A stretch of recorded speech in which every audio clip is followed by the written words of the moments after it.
He just had that, whatever that is. I don't know. Actors have it, singers have it. Some people have it, some people don't.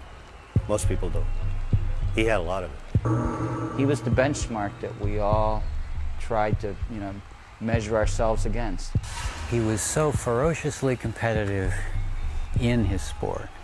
He understood that he was getting close to the limits in ways that few people do. Of all the great athletes that have worn our products on the field of battle, we made a statue of only one of them, and that was Steve Prefontaine.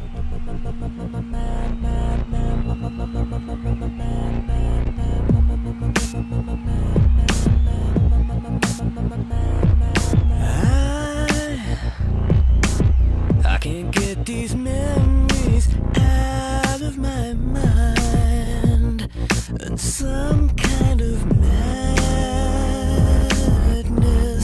has started to evolve. The next is a Prefontaine Pace. If you remember Prefontaine, great distance runner back in the 70s. It was way before I was born. But the one thing he had, he called himself a suicide pace. And the reason why I call it a suicide pace is because he went out from the opening gun. When that race went off, when it started, and that gun went off, he sprinted. Now, it doesn't seem like, as a distance runner, that's very smart because you're told to kind of store your energy and save it for the end. Pace yourself over the course of the race. He never did that. He didn't believe in it. He believed in getting out of the gate as fast as I could. In the middle, I was still running as fast as I could. And at the end, running as fast as I could. Now, that caught up to him a little bit. Sometimes he got passed at the very end.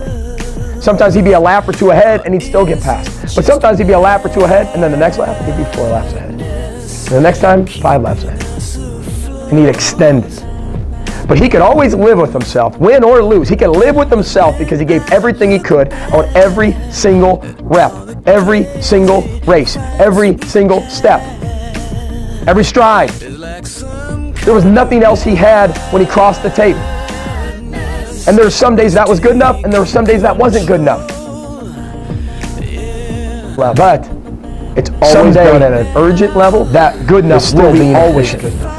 And that's a Prefontaine Pace. Try to strive for is a Prefontaine Pace in everything we do. We are urgent, we move quickly, we move suddenly in everything we do.